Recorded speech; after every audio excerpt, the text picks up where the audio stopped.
एक पंडित जी थे, काशी से पढ़ कर के आए हुए थे। घर आए तो पिता ने पूछा कि बेटा, पाप का बाप कौन है। उन्होंने पूरे वेद पुराण उलट पुलट लिए, पर कहीं उन्हें पाप के बाप का नाम नहीं मिला। पिता ने कहा, जा अभी और पढ़ के आना, तेरी पढ़ाई पूरी नहीं हुई है। मेरे प्रश्नों का उत्तर नहीं दिया, मतलब तेरी पढ़ाई अभी पूरी नहीं हुई। वह उल्टे पांव बाप ने बेटे को फिर लौटा दिया। वो फिर काशी की तरफ चला। बड़े बड़े विद्वानों से पूछा, भैया बताओ, पाप का बाप कौन है? यह कौन है? कहाँ मिलेगा? कहाँ लिखा है कि पाप का बाप कौन है? मैंने तो कहीं नहीं पढ़ा। बड़े बड़े ज्ञानी योगी ध्यानी के पास गया, पर कोई जवाब न दे सका कि पाप का बाप कौन है। और वो बालक थक गया। एक सुंदर सा घर था, उसके दरवाजे में खड़ा होकर पानी मांगता है।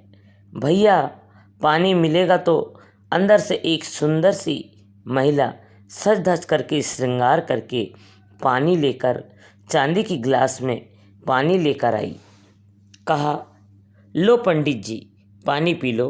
पंडित जी बहुत थके थे, वह बालक थका था और पानी गट गट गट करके पी लिया। और जब पानी पिया तो पूछा कि यह घर किसका है? तो उसने कहा, यह घर वैश्या का है।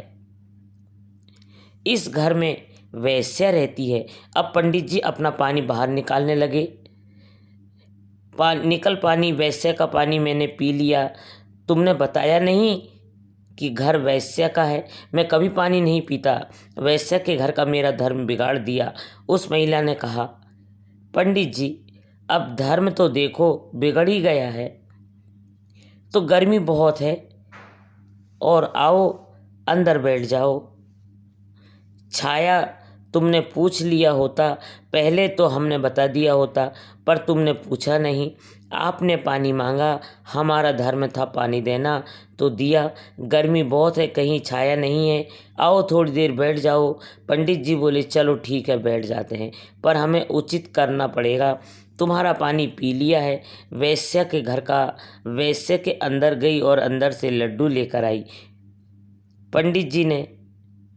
पंडित जी पानी तो पी ही लिया है आपने, अब भूख लगी होगी, जरा 2-4 लड्डू खा लो।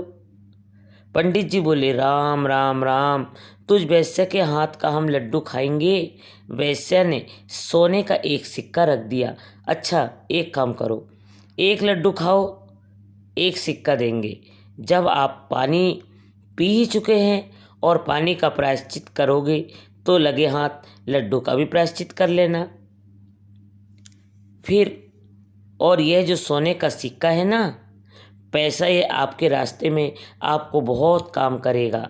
पर यह बताओ, आप जा कहाँ रहे हो? हम काशी जा रहे हैं। क्यों? हमें पता लगाना है कि पाप का बाप कौन है। वैश्य ने कहा, बस यह प्रश्न, यह तो हम ही उत्तर दे देंगे। इसका उसे बड़ा आश्चर्य हुआ कि बड़े बड़े ज्ञानी तो बता न सके कि पाप का बाप कौन है। वैश्य कहती है, हम उत्तर देंगे। वैश्य ने कहा, पहले लड्डू खाओ। पंडित जी को लगा सोने की एक मोहर मिल जाएगी तो कुछ किराया भाड़ा का काम बंदोबस्त हो जाएगा। एक लड्डू खा लिया। वैश्य ने तुरंत एक सिक्का रख दिया। वैश्य ने कहा, अब एक और खा लो। पंडित जी ने कहा, एक खा लिया बहुत है, अब इसी का प्रायश्चित करना पड़ेगा।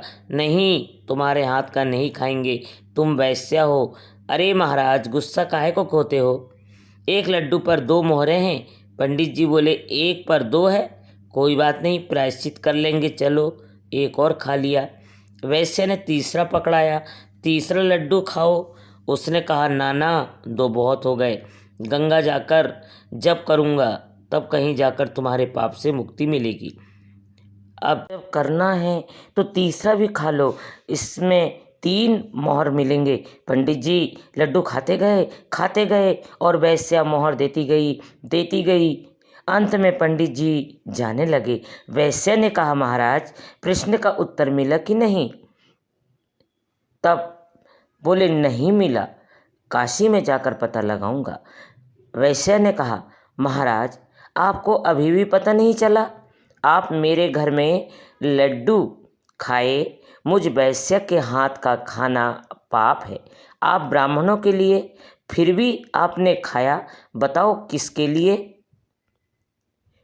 किसके लिए खाया? मोहरों के लिए ना। मोहरों क्यों चाहिए? क्योंकि अंदर लोभ जाग गया।